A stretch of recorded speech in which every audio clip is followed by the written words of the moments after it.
Hello, everybody. Welcome to the Buckeye Weekly Podcast. I am Tony Gerdeman, here as always with Tom or Tom. What's new? Really throwing me off there. You can't do that to me. How's it going? It is, Tony, it's going great. I have exciting news. Mm-hmm. Ohio State has a starting quarterback. I have even more exciting news. It is the guy who I think everyone has kind of gone, I bet that's going to be Ohio State's starting quarterback for several months. It is Will Howard. Will Howard, the starting quarterback for your 2024, not yours particularly, but like yours. More generally, Ohio State Buckeyes. Yeah, Ryan Day said he was pretty clearly the guy after looking at the information they had. Chip Kelly talks about the analytics of it, the analytical aspect of it. And, you know, was there just one moment where you knew? It's like, no, you look at the data. Mm-hmm. It's all data driven. But clearly he was Ryan Day seemed to say it was a wider margin than Chip Kelly was saying. That's, you know, Chip Kelly just trying not to maybe throw shade on anybody or whatever. But pretty clear at this point when you're naming him this early, which again is earlier than they named C.J. Stroud, earlier than they named Justin Fields in their first 2 years as starters. They needed a second scrimmage before they were willing to come forward. That second scrimmage happens this weekend, and they didn't need to worry about that. And so Will Howard is now your starter. Talked about command of the offense. He's taken control of the team. Accuracy, the past week to 10 days, it sounds like, has really – that's where everything is sort of just gelled for him. And not that he was bad early on, because he's only threw one interception and practice 7 or 8 to Denzel Burke. No turnovers in the scrimmage. So Ohio State now has their new starting quarterback. So I know you love it when I'm cynical. I'm going to postulate, Tony, that Will Howard being named the starter earlier than Justin Fields was, and earlier than C.J. Stroud was, when we kind of went through both of those years saying, yeah, feels like we kind of know in, February who the starting quarterback is going to be. That might have more to do with the introduction of the transfer portal windows than it does necessarily the margin by which. Now, that does not mean that Will Howard did not win by a significant margin. It feels like we have sort of been seeing and hearing that Will Howard was substantially out front for quite a while. But I think Justin Fields was substantially out front for a good portion of 2019, and C.J. Stroud was substantially out front for a good portion of 2021. So it does feel like that may have something to do with it. But nonetheless, Will Howard has come a long way since the spring. And, we use the Denzel Burke thermometer in terms of, truth, justice, and the Ohio State way, and, getting the straight, the straight news on where guys stand and how things are going. And, he talked about Howard being substantially better than he was in the spring. And that's something we've kind of heard everywhere, where the spring was, okay, you come in, it's a new place, it's a new system, it's a new playbook, it's a new everything. You're going to take a little while to get up to speed. Will Howard is pretty clearly the number one guy for the bulk of fall practices. Not that Devin Brown didn't have good snaps, not that Julian Sain didn't have good snaps, or Lincoln Keenholz or Nolan, but it just has felt all fall like we came into the fall with the idea that Will Howard is going to be number one and never really saw reason to move off of that. Yeah, I think the first practice, Devin Brown was going first, and then that may have been the only practice we saw that where then after that it was Will Howard pretty consistently. And then the last practice we saw, he took all of the snaps with the ones. And at that point, it was like, it just seemed like a matter of time. And we pointed to this day being the next time we would talk to you, because we haven't talked to anybody this week. Mm-hmm. So this is going to be the first opportunity for Ryan Day to make the announcement. And he did. And Chip Kelly talked about the assignments they basically gave to Will Howard after spring. Like, work on your footwork, just continue to get a better command of the offense, because the command of the offense has led to a stronger arm, a more confident player. The footwork has led to a more accurate player. And that's one thing that everybody talked about, whether it's the players, Ryan Day, Chip Kelly, Jim Knowles, and he's just accurate. Mm-hmm. And that was one of the questions. This is I believe he's a 58.8% career passer and like 61% last year at Kansas State. So this is not a guy that has been known for his accuracy, but has gotten better and better. And it's a piece of his game that everybody is talking about. We know about he can run and he's big, but you don't often hear, you never really heard about his accuracy. And so I think that's a very good sign.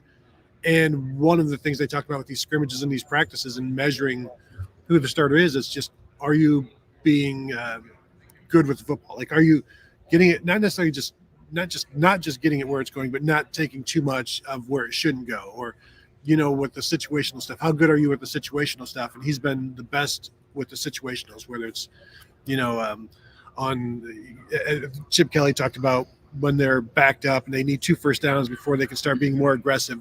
Is he following that rule rather than taking a shot on 2nd and 10 from your own 7? Like, that's not a helpful play. And they're just he just did a great job keeping them on schedule. And here you go. And then Julian Sayin, Devin Brown still competing for that backup spot. Devin Brown is the backup right now. He's the number 2 if there'd be a game right now, but Julian Sayin still has an opportunity to compete for that spot. Right. And that's, go back a week, and I think you will hear us saying the battle for the number 2 quarterback position might be the most interesting on the team right now. And it feels like that might be still the most interesting battle on the field. And that's one that might be able to go into the season in a way. In the starting quarterback battle has felt sort of settled for a while, and not only consistency from not only accuracy from Will Howard going into that, but also consistency and reliability. I mean, all the not that exciting, sort of unsexy things that the coaches talk about all the time. It feels like he's sort of ticking all those boxes. Now, Devin Brown and Julian Sayin, and that doesn't mean Lincoln Kienholz isn't involved in that battle, but Lincoln Kienholz wasn't asked about. Julian Sayin was asked about specifically, so that's why you heard about Julian Sayin. But it does feel like, the Devin Brown, Julian Sayin battle, they have things that they like from both of those guys. What makes that maybe something you could take into the season a little more is both of those guys have similar skill sets to a Will Howard, where, it's not last year where it's Kyle McCord is more of a pocket passer. Devin Brown is potentially a little more mobile. There's degrees to how mobile some of these guys are and how much of a runner each of those guys are. But you could run substantially the same playbook with each of the 5 guys in that quarterback room. Yeah, and there's no change of pace guy. Correct. So the role that somebody might have, like a Devin Brown had last year as the red zone change of pace guy, that's not really a situation this year when you've got Will Howard who can do all of those things. And as Glasswing Butterfly mentions there, please don't forget to hit the thumbs up. 160 some of you on here now. Let's get some thumbs up. We would appreciate that as always. And if you got some super chats, throw those in. We'll get to those right away. So now Ohio State has their starting quarterback. They've got 2 starting running backs. They're still working on how that's going to work.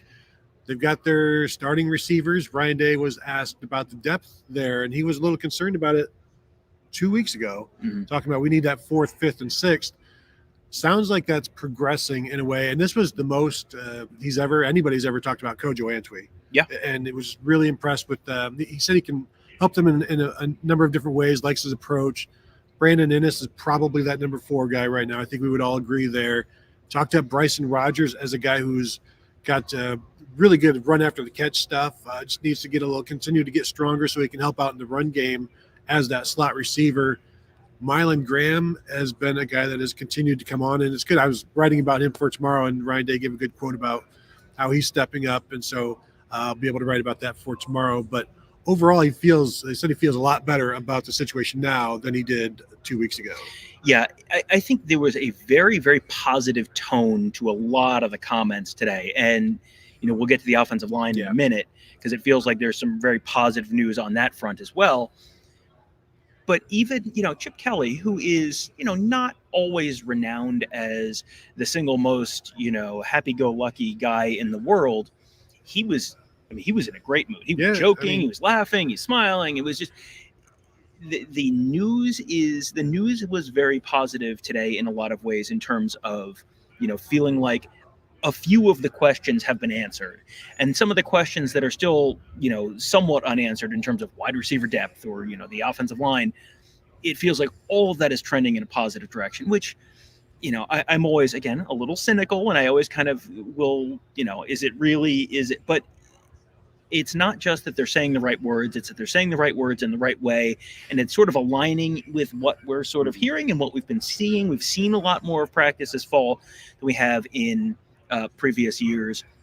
So I think everything is sort of pointing towards, number one, the questions that are still on the table are like real minor questions, depth at defensive tackle, depth on the offensive line, and that kind of stuff. But even there, a lot of it, not everything, but a lot of it is really, even the small questions feel like they're kind of getting answered in a positive way right now. Yeah, when you look at what are the biggest issues on the team, you're talking backup safety, as Jim Knowles is talking about, depth, defensive line stepping up.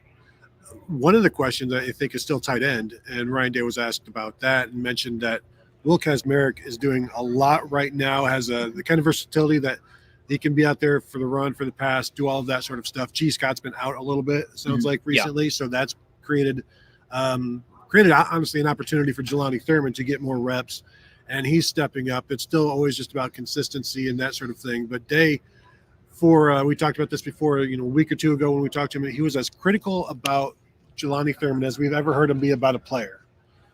But it was like the messaging was like he's close. Like there's so much there. And then today he was very, very positive about what he had to say about Jelani. He just loves his approach, loves his attitude and everything. A ton of talent, and he's working towards and he's progressing towards the kind of consistency he said we need him this year.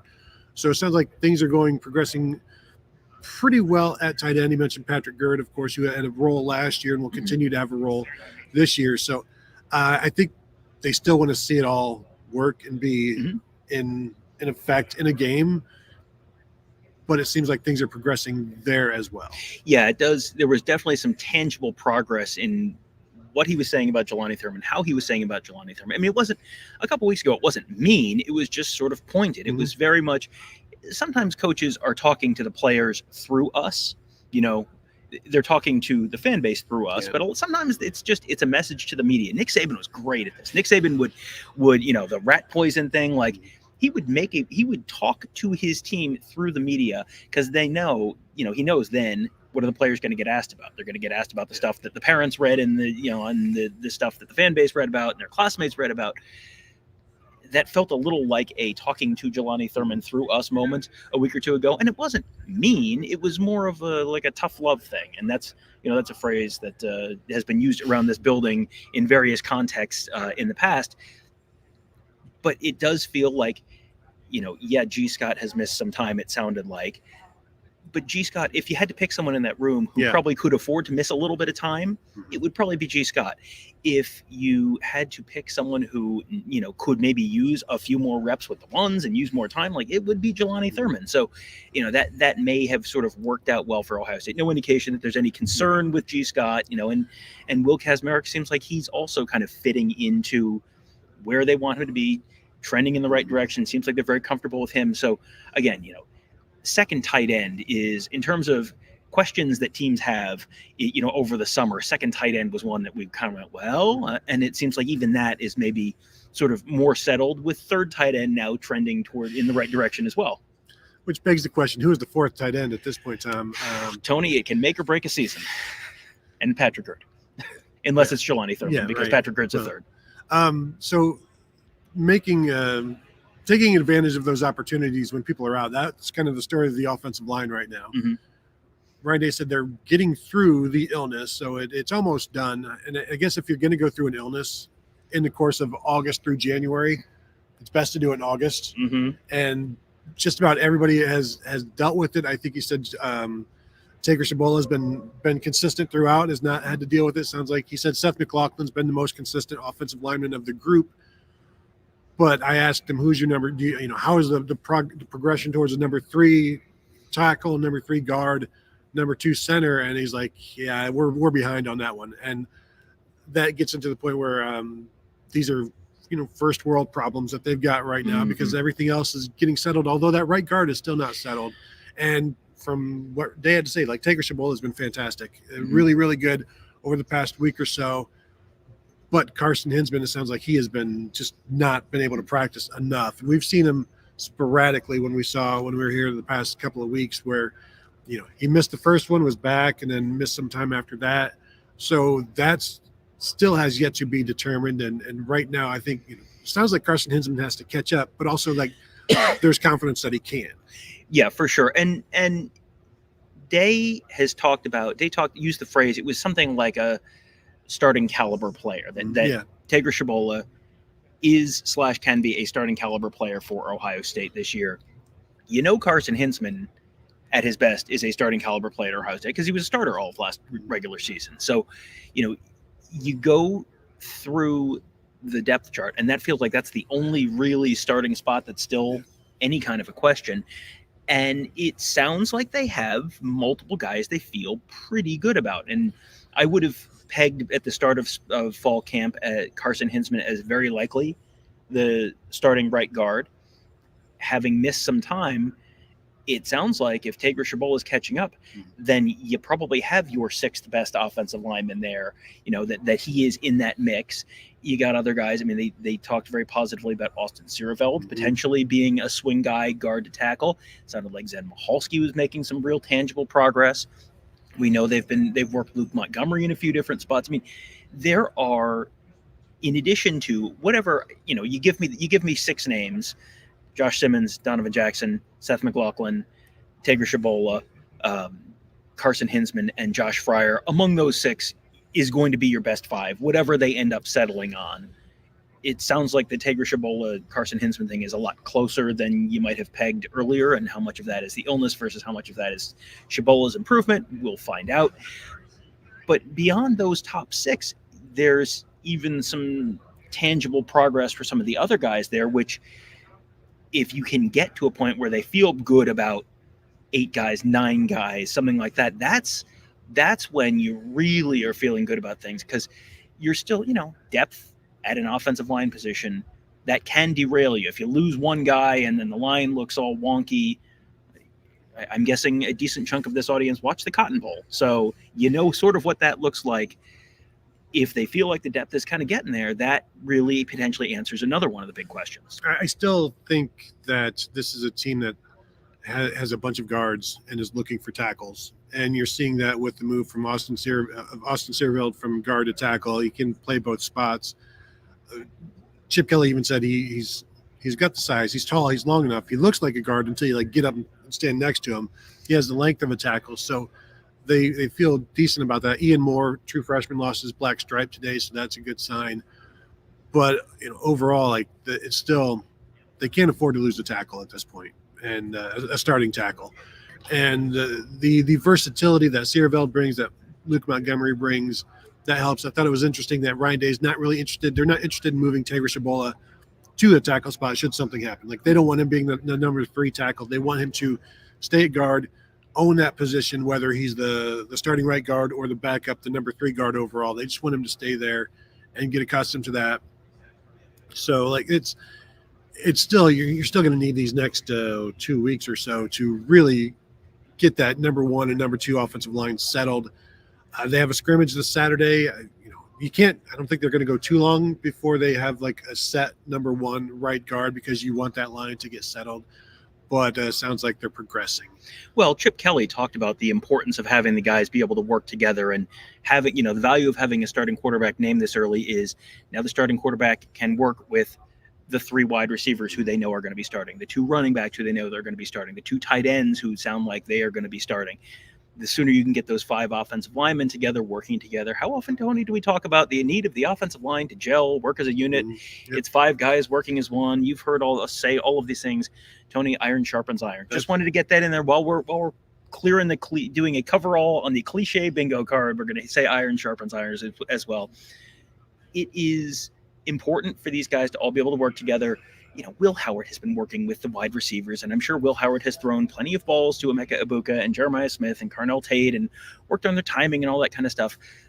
But being able to work together as a group of 11, your best 5 on your offensive line, your best 11 on offense, those guys all being able to work together, that's going to be a very important thing for the next couple weeks, because, again, the first game of the Ohio State football season is just over 2 weeks away. 2 weeks from Saturday, we will all be, well, probably not everyone, but everybody. You and I and 100,000-ish other folks will be in Ohio Stadium watching Ohio State play a real live football game. So, it feels like this is early in camp to have the starting quarterback named. It's not that early, because you got next week classes start, and then the week after that it's game week and you're in game prep mode. So, yes, it's early historically on a historical basis.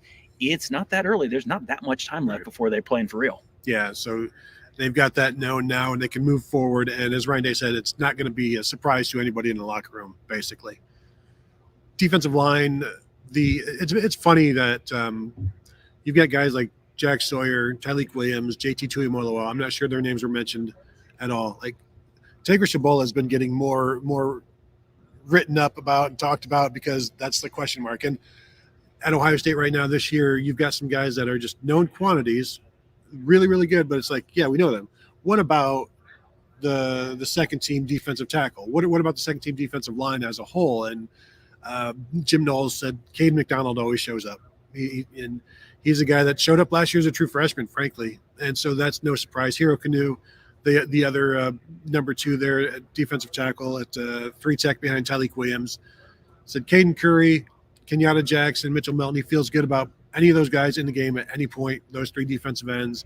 Then he was asked about Edric Houston. He's like, yeah, he flashes for a freshman. Like you can see like his eyes brightened up when he started talking about him.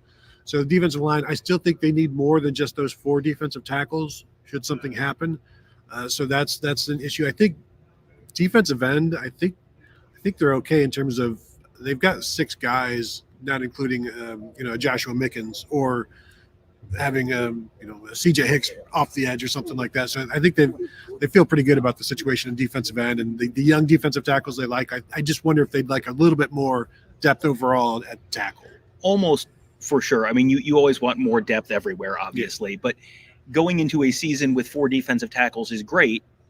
That's probably plenty until one of those guys gets hurt and you're in the middle of the defensive line. Sometimes guys get rolled up on. Sometimes guys you fall awkwardly. It happens. You want to have 4 you feel good about. In order to have 4 you feel good about, you really need to have 5, maybe 6 you feel good about, because you have to have, it's the old pair and a spare for running backs. The spare, it's a pair of defensive line, interior defensive line lineups, but then you kind of need a spare just in case, not for sure. There is a reason that tire is in your trunk, just in case. And you need that 5th or 6th defensive tackle that you can get 50 miles out of. Exactly. Yeah. You're not going to speed on it. No. But donuts, blinkers. Donuts are important for defensive linemen in multiple ways, Tony. Both building up the body of an interior defensive lineman, but also just in case. Just in case. You got something? Oh no, I was okay. Let's move to linebackers then, because again, Cody Simon is the leader of the defense. They'll have the helmet comms. He's the green dot guy.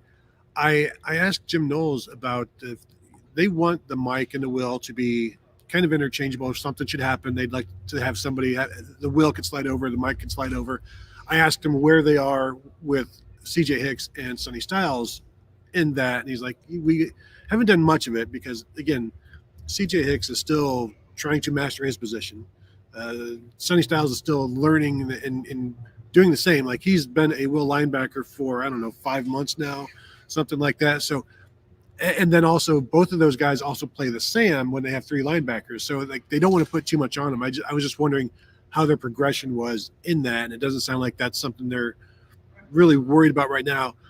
Maybe in part because Arvell Reese continues to play well. Mentioned him as a champion in the scrimmage. I will also say Mylan Graham mentioned as a champion in the scrimmage on Saturday. But back to linebackers, Arvell Reese continues to shine. Yeah, Arvell Reese was the defensive player of the game in the scrimmage. And boy, that's an interesting piece of information because the offensive player of the game in the scrimmage was Emeka Egbuka, who, sure, 4th-year player, former 5-star guy. Of course. Why wouldn't you be? That's the kind of guy who, you'd figure. Arvell Reese, 2nd-year player, missed a bunch of last year because of a concussion. Hearing his name was kind of all right, because you've seen flashes from him, and you've heard them talk about flashes from him, and flashes are great. Flashes are, the old Urban Meyer line about potential. It just means you haven't done it yet. Yeah. Flashes means you've seen it, but you haven't actually seen it consistently yet.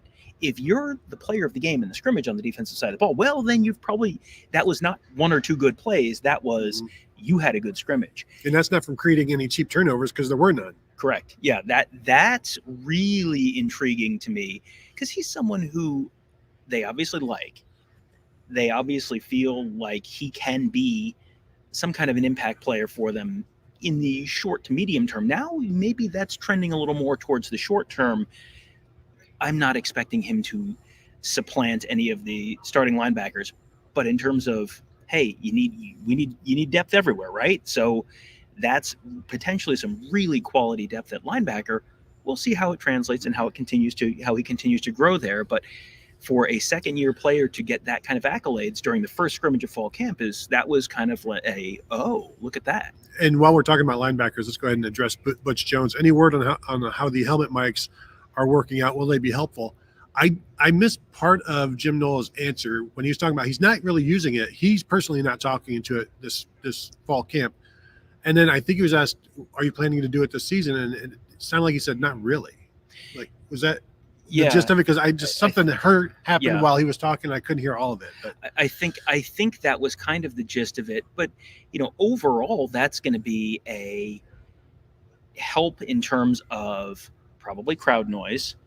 Obviously, help in terms of, if sign stealing, Tony, hypothetically became an issue for teams, that might help mitigate some of those issues.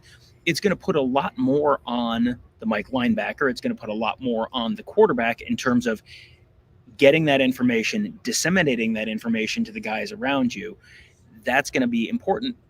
That's why it's probably very important that Ohio State has a fifth-year guy like Will Howard playing quarterback, has a fifth-year guy like Cody Simon playing the Mike linebacker, where those are guys who don't have to think about what they're doing on the field, really. It's not, a lot of this is going to be sort of second nature for Cody Simon. He knows what the Ohio State linebackers are supposed to do.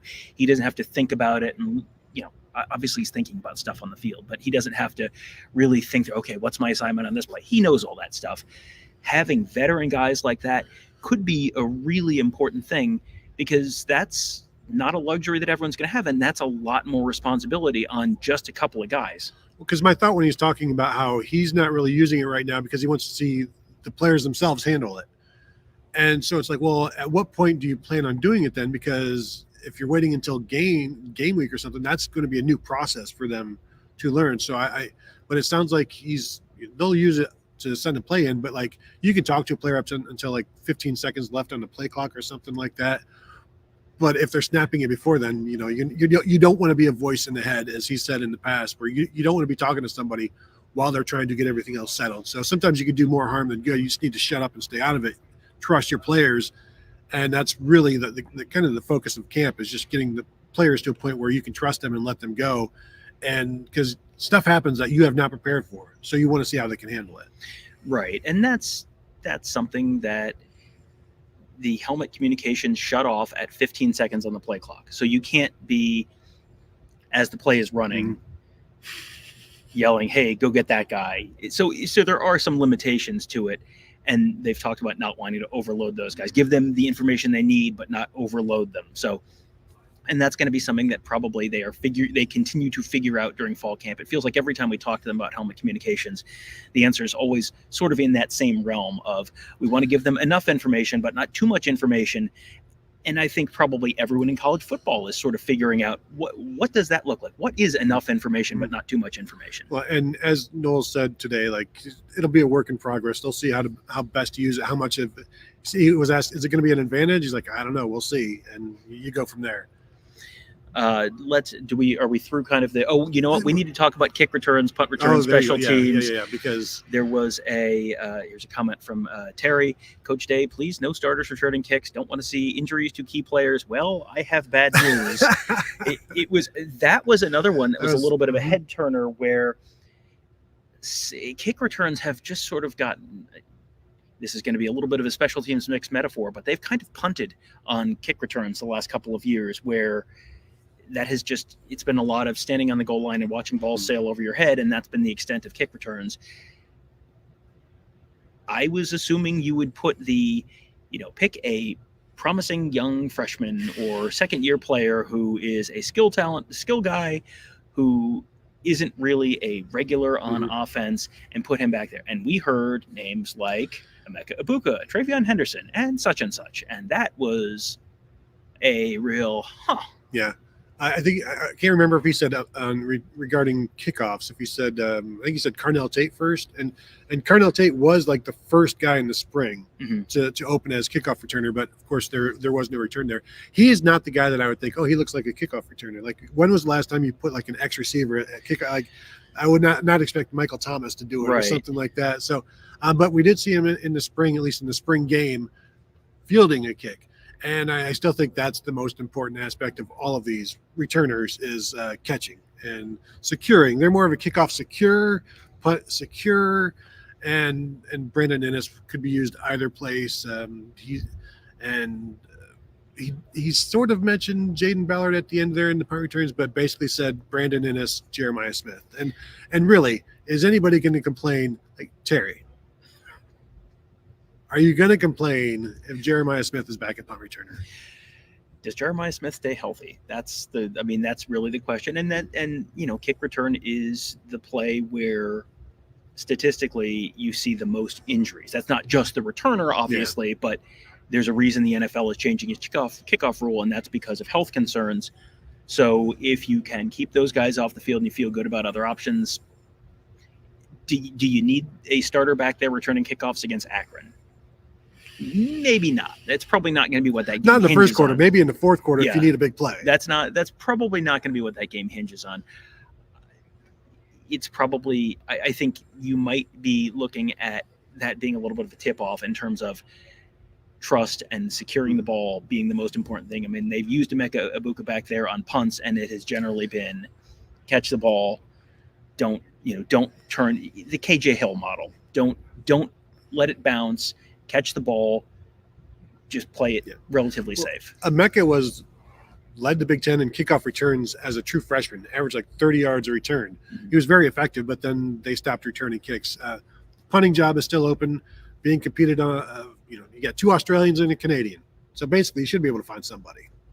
That is, you would think, taking American jobs at punter, it's interesting what they're looking for. It's called outsourcing, Tom. It's interesting.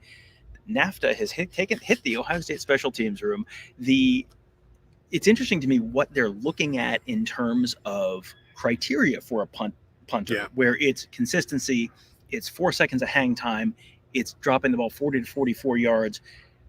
You would think more hang time and being able to kick the ball 60 yards would be a good thing, but they don't necessarily view it that way, because how often do you hear the phrase outkick your coverage? They want to be, everything is sort of, how often do we hear consistency? We hear consistency, reliability. Know what to expect. There's a million different ways. When you are the better team, when you are the more skilled team, the more talented team, however you want to describe it, you just don't want to have the weird thing happen. You don't want to have the one weird play where I go back to like the 2020 Ohio State-Rutgers game, where Ohio State was clearly a far more talented team than Rutgers. This was Greg Schiano's first year back. They completely dominated the first half, and then a bunch of real stupid, weird plays happened in the second half. Some of them trick plays, some of them on special teams, some of them trick plays on special teams. And Rutgers made it much more of a game than it probably should have been. If you are a team like Ohio State, where you're going to just simply be able to out-talent somewhere between 9 and 11 teams on your regular season schedule, you want to eliminate as much of that variability as you possibly can. Mm-hmm. So I guess it makes sense from that perspective. I just thought that was very interesting to hear that laid out as the criteria for that punter. I'm going to get through some questions. Yeah, let's do it.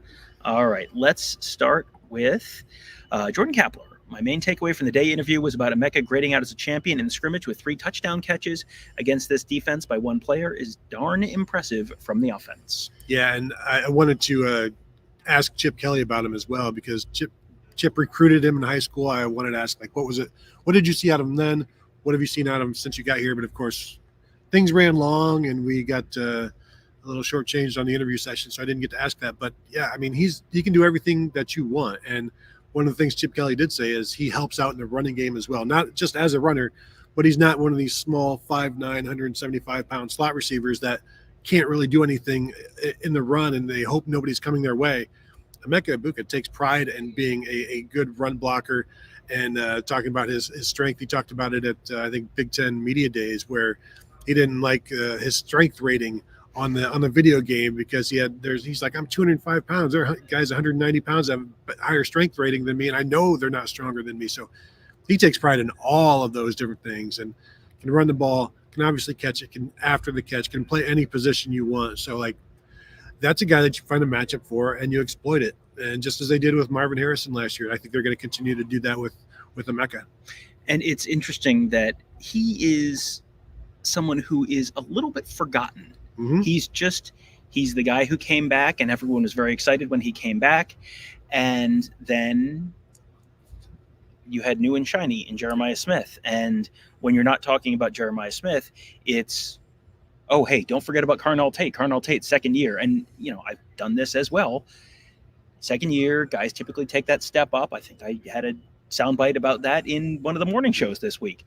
So, oh boy, don't forget about him. And then Emeka Egbuka is just sort of flying under the radar. But don't forget, he is a potential first-round pick for a reason. And that reason is he's pretty good. I'll remind you, it was called Gilligan's Island, not Skipper's Island. That is true. Which, do I want to make you? I know you can. Do I want to make you compare the Ohio State football roster to Gilligan's Island? No, that we'll save that for more of an off-season show. It's more of a Buckeyes tomorrow morning. We can do that for tomorrow. It is. We could do that for tomorrow. Yes. Jacob says Day seemed high on Julian Sayin. Well, yeah, you better stay high on him as well. Like with the quarterback in the transfer portal, you don't want to be like, I don't see with this guy. So, but clearly he's doing well, making good decisions, and is going to be in the mix. And we've talked in the past about how it's very difficult to have a backup quarterback job beyond the season. But if it's close, then you'll see how it goes. And they do want to play multiple quarterbacks, and I think multiple means more than just two early on, so that you can get guys some reps and just see how they handle this. Because as any coach will tell you, it's always you think but it's always an unknown until the games are going on and you're seeing how they react in games and how they react to seeing defenses that they didn't prepare for. Because especially early in the season, you can't prepare for like new coordinators, new schemes, new systems, new players. There's a lot of unknowns going into those first 3 games of the season. Well, and we heard from Chip Kelly about this earlier in the afternoon during that interview, where he talked about they have these plays kind of scripted in practice, and you're going to have plays where, looking at what the defense has out there, you would never call this play in this situation or against this type of defense. That's probably true the opposite way around as well, where Jim Knowles could look at what Ohio State has offensively and say, well, I would never call this defense against this offense because it puts you in a terrible position. Yeah. As a quarterback, sometimes that's going to benefit you, sometimes that's going to not benefit you. But it's not a true game-like situation. So you'll never know until the bullets start flying. They do their best to simulate that as much as they can. That's why they have the scrimmages in the stadium. They I don't know if they did on Saturday, but they have typically in the past piped in some crowd noise and tried to make it as pay similar $12 for a bottle of water. Try to make it like a real game. Have to ride the bus over. I mean, it really is kind of like a real game in some ways. It is, this is something that they are going to try and make as realistic and as like a real game as they can. Until the bullets start flying for real on August 31st, it's never quite real. Doug Shepard with a quick one. What was the name of the offensive lineman from West Virginia? That was the first visit of the Southern Swing this spring. That would be Deron Parks. Had to double check that with Kevin Noon. Kevin Noon, thank you for hopping on text and answering that. 2026. 2026, yes, I believe. Next one from Mika Hanna. Does Demarion Witten stick at wide receiver? Talked about Arvell Reese earlier, one of the guys restoring the Glenville to Ohio State pipeline. Here's Demarion Witten, another guy. He was listed as a tight end in his recruiting profile, starts as a wide receiver. Does he stick at wide receiver? Brian Hartline was impressed with him when we talked to Brian Hartline last week. That's another thing you heard on one of the morning shows this week, was Brian Hartline talking about Demarion Witten. That's really a question of how does he grow? Does he grow into a tight end? Does he get bulkier, or can they keep him leaner and keep him at wide receiver? I think it's probably too early to really make a call on that. They obviously like him at wide receiver. I'm not expecting him to be someone who's getting a ton of snaps this year. He just showed up in the summer. Yep. So he's probably fairly far down that pecking order. But they like what they see out of him. And for this point of your college career, just having shown up in June and already feeling like there's some positive momentum there, and hearing guys talk about him flashing a little bit, that's all sort of encouraging. Yeah, and Ryan Day said on signing day, like, he's a guy that they'll look at with both. But for me right now, he's going to be at wide receiver for a while, and he's still kind of learning the position because he played so many different things at Glenville. He had to be a lot of things because he's a fantastic athlete, and that includes tight end, wide receiver, quarterback. I think he ran the ball, and I think he was in the secondary at one point as well. So he can do a lot of different things, but I think with G. Scott, it was because he had trouble staying at like 215. If Demarion Witten has trouble like staying that low, and when I say staying at 215, because it was very easy for him to get heavier. How easy is it for Demarion Witten to get heavier? Because if it's not easy, then you stay at wide receiver, and it's just basically what he's going to grow into, or if he's going to stay what he is. And when you look at him, he looks like a wide receiver. That when you stare at him and you see him, it's like, yeah, that looks like a wide receiver. Because you don't look at Jeremiah Smith and go like, that guy looks like a tight end. And they have similar, 6'3", 6'4", 215, very similar. But I don't think he's going to end up a tight end. It feels like that has to almost be an affirmative choice at some point. Like when G. Scott went from wide receiver to tight end, that was a process of about a year of, hey, you got to put on, I don't remember 15, 20 pounds or so, something like that. That's not something that happens overnight. And that's something that then you have to learn a new skill set. They talk all the time about you have to be able to catch passes like a Big Ten wide receiver. You have to be able to block Big Ten defensive ends. That is not a skill set that you develop overnight, even once you do put on the 15, 20, whatever it is, pounds that you need to put on to make that change. So I would say plan on him being a wide receiver until further notice. We will let you know if we hear something different, but it seems like the early returns on him as a wide receiver are good, and there's not such overwhelming depth in that wide receiver room that there's no path to a playing field. Like you could tell me he's a starting wide receiver this time next year, or he's at least a top 4, top 5 wide receiver this time next year, and I go, yeah, sure, I could see that. Good nickname, by the way. Also, nickname is Toe. That is a good nickname. Before we go to the next question, go ahead and hit the thumbs up. We would appreciate that.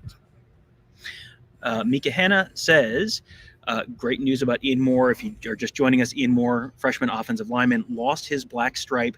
He is, the 5th or 6th true freshman to lose his black stripe? Well, it was Julian and Jeremiah Smith, Julian Sayin, Edric Houston, James Peoples have done it. Jalen McClain.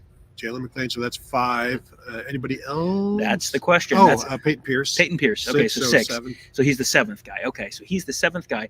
Do you know where he went in the black stripe draft that we did this spring? Which is generally a decent barometer, decent proxy for where we sort of expect that to happen. 12th overall. 17th overall. Now, by me? I wasn't gonna bring up who, but it was by me. It's fine. You weren't gonna bring it up, huh? Great value pick. You asked. Great value pick. 17th overall. But the reason he went 17th overall is not because he's, not a good player, not because he's, 3 years away from being starter. True freshman offensive linemen really don't lose their black stripes very early, before the start of the season. That almost never happens. Generally, when we put the black stripe draft together, it's the offensive linemen and the guys enrolling in the summer. Those are kind of the bottom of the board, and everyone else is kind of above them. For him to lose his black stripe this early, obviously taking advantage of some of the guys who've missed practice, so more reps potentially available because of the funky virus. Is that how it's being described? The funky virus going around the offensive line room the last couple of weeks. But boy, that is for a team that is not overwhelming in terms of its tackle depth. That's probably not a this year solution, right? But that kind of moves the needle a little bit in terms of the 2025 tackle situation, where at least you might say, maybe in the 2 deep, and then you sort of see from there. Then you see, yeah. Doug Shepard with a parental comment for the ages.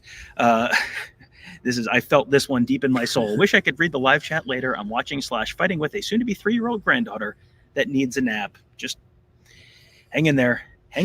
Stay strong, brother. The old best thing about freshmen is they turn into sophomores. The best thing about 3-year-olds is they eventually stop being 3-year-olds. Yes. Yakov says, any chance that you guys drive to Oregon? I can answer this one very affirmatively. No.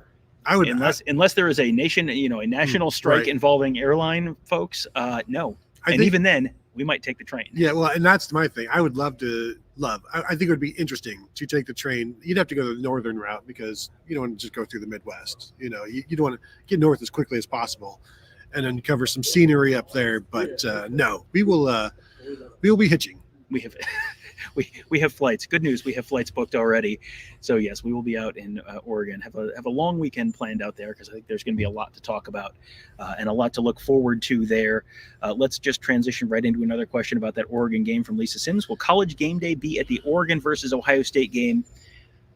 Obviously, we don't know for sure, but with ESPN not being a Big Ten TV partner this year, I think you're going to continue to see fewer Big Ten games on the College Game Day schedule.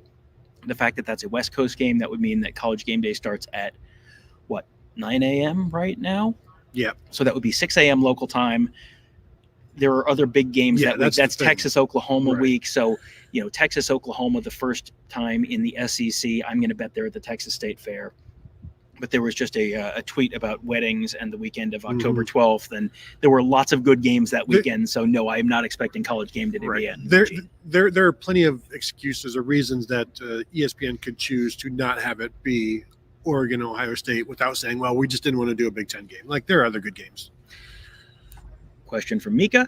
Does Calvin Simpson-Hunt see the field any this year? Yeah, he sure does. Redshirt freshman. I think, pretty sure. Well, he may have played 5 games last year, but second-year guy who is with the twos right now at corner. So if you're with the twos at any position on defense, you're going to play this year. And so I'm interested to see if he can sneak into the first half of any games. I guess, certain games maybe, but I don't know that he's going to be part of the regular rotation. But I think you're going to see him on defense probably, 9 regular season games, maybe 10, something like that. He was someone who you saw a little bit last year and who feels like he's sort of trending in a positive direction. That is such a loaded room. Having Jermaine Matthews as someone who's not even a starter. Jermaine Matthews, on a typical Ohio State team, Jermaine Matthews would be a starting cornerback, and possibly the number 1 starting cornerback in a lot of years. And this year, he's not even one of the top 3. He's been working inside and outside, obviously kind of the 4th guy there. But with Denzel Burke, with Davis Nigbinosin, with Jordan Hancock, that room is just so loaded. The path to the playing field there is really going to be a challenge. You're going to see, and it sounds like Lorenzo Styles is trending in a positive direction. He had been banged up and missed some time earlier in the fall. It sounds like he's heading back on the field and trending in a very good direction. Jermaine Matthews, they obviously think very highly of. Aaron Scott, they think very highly of. It is a loaded room. So the path to the field is not going to be easy there. But yes, you will see Calvin Simpson-Hunt. He still does have a lot of those. He's a sprinter. He's got a lot of the physical traits they love. And had a really good fall camp. He's given up some catches on social media, but he's right there. He's right there with coverage. Can't cover Jeremiah Smith is not exactly the single most scathing thing. I will also caution people. I always go back this time of year to a video that the Ohio State social media account put out. You already know what I'm going to say. Mm-hmm. It was true freshman defensive end Alex Williams out of Pickerington, absolutely bull rushing and making true freshman offensive tackle Nicholas Petit Frere, I think, basically do a backwards somersault because he beat him so badly. Sometimes the exciting stuff that they put on social media is not entirely reflective of the experience. So if you see a corner giving up a big play here or there, not entirely reflective of what fall practice has been. It was interesting to hear Chip Kelly talk about how the defense really kicked the offense's butt for the first 7-8 practices of the fall. And then they sort of got them back a little bit during that scrimmage last Saturday. This is, someone has to win, someone has to lose on all of these plays. Boy, it sounds like things are kind of going back and forth. And with where there's so much talent on both sides of the ball, to hear things kind of going back and forth a little bit and that guys are getting the best of each other, that feels like that might be the best news you could get coming out of camp. That's what you want to have. Sometimes the offense wins, sometimes the defense wins. Fancy K says next year's offensive line will have to be heavily supplemented by the portal. I think if you're looking for starters, and not just starters, but quality starters, I would agree. And honestly, that's probably the way it should be every year moving forward. Because you can't necessarily trust your own classes, because they could leave as well. So you're always going to be looking at the portal. Tyler also getting in on Tony's slightly tweaking the familiar phrasing. Tom and Tony, how we doing? That's not exactly what Tony says at the beginning of every show, but he mixed it up today, so we will allow it. Great. It is downright pleasant inside the Woody Hayes Athletic Center. Pretty quiet now. Yes, we have outlasted every other podcast, so good news. We have the entire market to ourselves. We should wrap it up then. What a day. What a day. Let's go to the next one from Mr. Juan. If Jeremiah Smith is able to be a Ted Ginn level of effectiveness on special teams, and boy, that is a rather high bar. You have to put him in. You have to put him back there. Yes, but imagine if Jeremiah Smith has 4 punt return touchdowns as a true freshman, as Ted Ginn did in 2004, 20 years ago, and is also not just he's more than catching just 25 passes that season like Ted Ginn did. Like, you're talking about a Heisman candidate. So we're not going to do that. I mean, that's completely irresponsible. You should never say that, Tom. But if anybody is as effective as Ted Ginn, yeah, do that. But like, if you can return like Devin Hester, if you can return like Ted Ginn, like these are rarefied air. How about if you can return as well as Philly Brown, who had 2 punt returns in a season in 2010, I believe. Like, if you can do that, put him back there. And I don't think they've had a punt return for a touchdown since Jalen Marshall. Correct. Is that right? Yeah. Okay. And that was 10 years ago now. So it has been a minute for Ohio State. Was that the Indiana game in 2014? Yeah. Okay. One of his, 3 or 4 touchdowns? 3 touchdowns in the fourth quarter of that game. I think when you look at the 2004 Ohio State Buckeyes, and Ted Ginn has been sort of front of mind this week because he was at practice for Ohio State, and then that spurred a whole bunch of people to post, kids these days don't remember how good Ted Ginn was. And you watch the videos, you're like, oh yeah, I think even people who aren't kids these days don't remember how good Ted Ginn was. Ted Ginn as a true freshman, especially in that 2004 season when he was just sort of that phenom, that was an offense that needed some help. That was an offense that was not going to be able to do it by itself for long stretches of that season. That was a downright bad offense at times. They scored 7 points at Iowa, and that was late in the game. I mean, that was a team that really needed those 7 points in a lot of those games. I don't think this year's team is quite in that kind of a spot. And also, Ted Ginn as a wide receiver, as a true freshman, was not putting up the numbers that I think broadly people are expecting Jeremiah Smith to put up this year. So, yes, you can put him back there. All of this is a risk-reward thing. Yeah, you put him back there and he gets hurt. Well, then you don't have him as a wide receiver in some of the games later in the season where you might really need him. So all of that stuff is going to be balanced in the decision that they end up making. Yep. And I don't expect them to be heavily returning with those guys being as important as they are. Like Emeka, Egbuka, Jeremiah Smith are going to be very valuable to the offense. So I think you got to be careful. But again, Tom, as you know, this is football. So how careful can you be? How careful can you be? Here's a question from Glasswing Butterfly. This is one where I don't feel like we need to be careful. Is this still the year of the tight end? Tony, there is the Chinese calendar of, the year of the tiger, the year of the rat, the year of the horse. It is always the year of the tight ends. It's just like 12 different, tight ends. Yes, of course it's the year of the tight end. I mean, it's perpetual. It's the most rewarding thing about football. It's the year of the tight end. Welcome to it. From Mika Hanna, do you guys know which walk-ons got put on scholarship? We do not know. They were, I believe, 4 under, at 81 scholarship guys. So they had 4, give or take. I don't remember if Court Williams was counted in that. So maybe it was 5, maybe it was 4, including Court Williams. I don't remember how that scholarship math worked out exactly. And they said that those have been allocated, but they have not said who they have been allocated to. So that's a little weird, but that's how they've kind of handled this in the past, where I think if they give one out and then they end up taking it back the next year, they don't want to have to say, and we took it away. That's always been my thought on why Ryan Day doesn't talk about it. And I don't know that it's a great reason why, because everybody understands, but not everybody understands. But I also wonder if maybe 8 guys got half a scholarship, something like that, like they do with the other sports. Mike Schaefer says nobody asked about captains, Blocko, etc. This is a kind of a quick lightning round-ish, even though it went like 30 minutes or so. We get we're encouraged not to ask follow-ups, and this is the first time talking to Ryan Day in about a week, so there's a lot to catch up on. And then once the quarterback is named, it's like, well, that's going to be a quarter of the questions about the quarterback, so that kind of takes up its own room. That's why I think I was the second person to ask a question. I'm like, I'll leave the quarterbacks for everybody else. Tell me about the offensive line, because I knew we'd get the quarterbacks covered. And this is this is a beat. This is a program where everyone wants to know everything about everyone.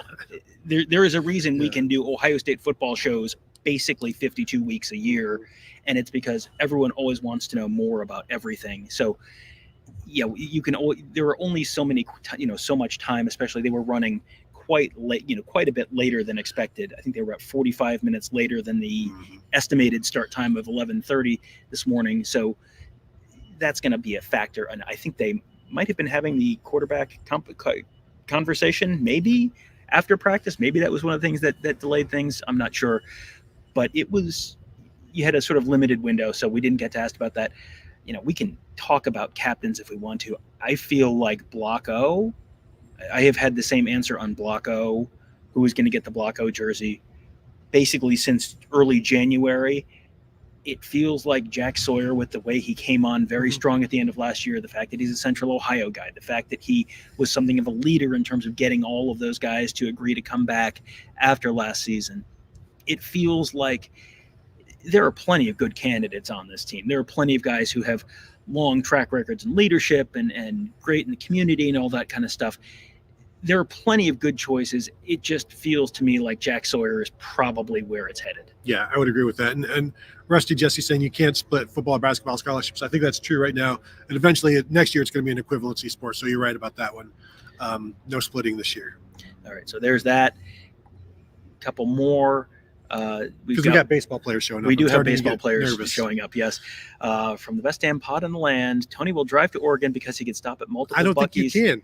You'd have to take the long, low road. That's really more of a Kevin thing too. I have nothing against Buckeyes. Buckeyes is delightful. Kevin is the one who is more of the Buckeyes fanatic. Would we swing through Iowa to go to the world's largest truck stop? I'm not sure about that one. I would need to really. I was going to say MapQuest and then really date myself. Jeez. I would need to MapQuest the drive from Columbus to Eugene. I have not done that. Wow. Feels like that's one where you're going to want to go one way going out and one way coming back because you want to see two different parts of the country. You might take take I-80 out there and then come back on the northern route. Dropping MapQuest. We need to hurry up and get off the internet because people are trying to call your telephone right now. Jordan Kapler says, do you think with the expected elite defense, they will pull offensive starters sooner than usual, also actually letting the second and third teams play real football? And that's something that we've talked about a bunch in the past where when Kyle McCord, for example, was the backup in 2021, he would come in and they would just have him hand off. And it was sort of, you got to get him ready for next season. You got to take advantage of these snaps and not just have snaps, but actually have productive snaps where you're really running the offense and all that kind of stuff.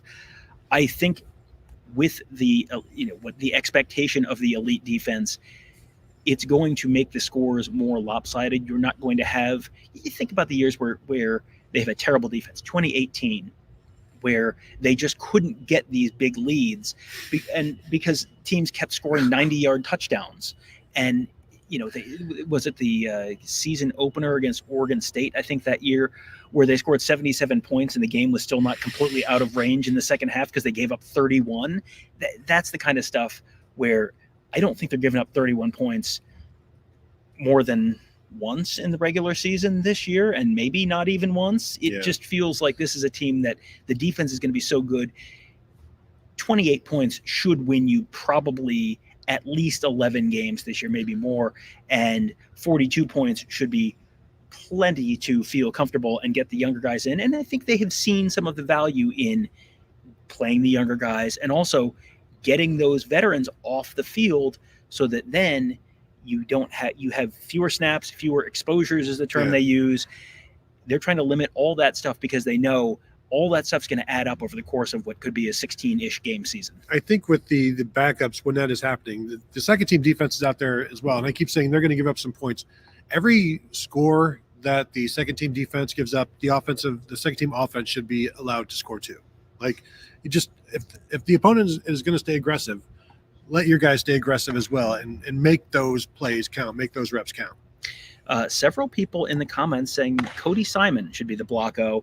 I'm just thinking back to previous years. It feels like a lot of them have been Ohio guys. I don't know if that's really a criteria per se, and Cody Simon is someone who obviously has really... Cam Babb wasn't. Right. But Cam Babb was a little bit of a unique circumstance. Thayer Munford, where they gave it to someone who couldn't even wear it on the field. He was an Ohio guy. I like I said, I don't think there's a bad choice necessarily. I think there's several that would be very good choices. Like, Ryan Day is going to announce it, and it's going to be somebody, you're not going to be like, how could you? Like, that's not going to be the first response. Let's see. Does Peyton Pierce see the field any this year? And if so, how much? That's from Shadrick Bell. I mean, the way they are talking, the problem is he's the number 4 middle linebacker. So there's only so much room for him. He did lose his black stripe already, Texas guy. So I think you want to see, but it's going to be special teams first, and then you'll see if you can get him on defense. I just don't know how many opportunities there are. Like, how many times has and I think he's actually playing some will as well. So, like, maybe there's some there. We'll see. I know they want to get all of these guys involved as much as they can. It's just a matter of the game's got to allow it. Exactly. Yeah. That job number 1 is always win the game. Yeah. That's something that it's easy to get sort of lost in that. And there's going to be a lot of games where they could put you at a middle linebacker and probably win several games this season. So that's not going to be a huge issue, but something they obviously have to keep in the forefront of their thoughts. From Kevin Chavis, what is your guys' dream playoff run to a national title? For me, it's beating 3 consecutive SEC teams. Obviously, from a narrative perspective, that would probably make a lot of Ohio State fans very happy and probably change, did the SEC teams really want to be there? I mean, you'd have a lot of those types of questions. We've talked about this before. I really struggle to think of a scenario that would bring me more excitement than covering an Ohio State-Michigan game in the Rose Bowl. That just feels like everything that I love about college football all coming together in the same spot. But that being said, I don't know that a second game against Penn State or a second game against Iowa or Nebraska or something like that would feel quite the same. I would love to see Ohio State and some big brands you have not seen. Ohio State and Texas haven't played in a while. Ohio State, they've got a series coming up. Ohio State and Georgia have played recently, but it was a pretty darn good game, and you'd only seen it a couple times in history. Ohio State and Alabama would be a lot of fun. Ohio State and Oklahoma played somewhat recently.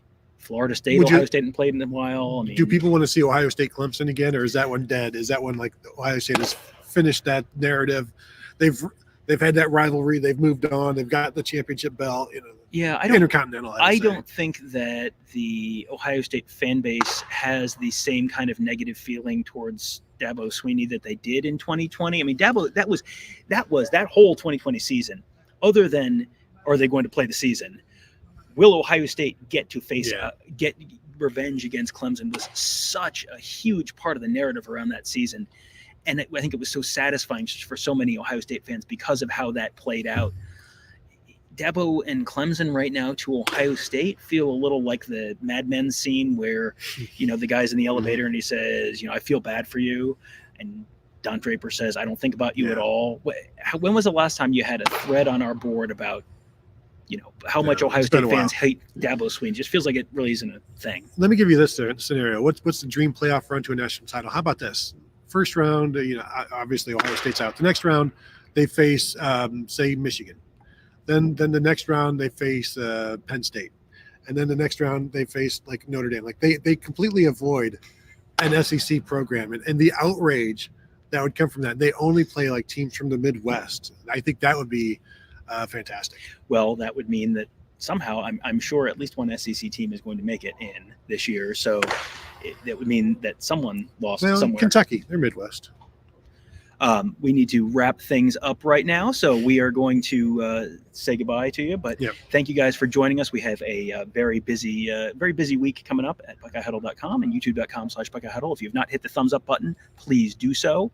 And I guess technically this is a Buckeye Weekly, so why don't you wrap it up? All right. Thank you all for tuning in, and we will talk to you guys later.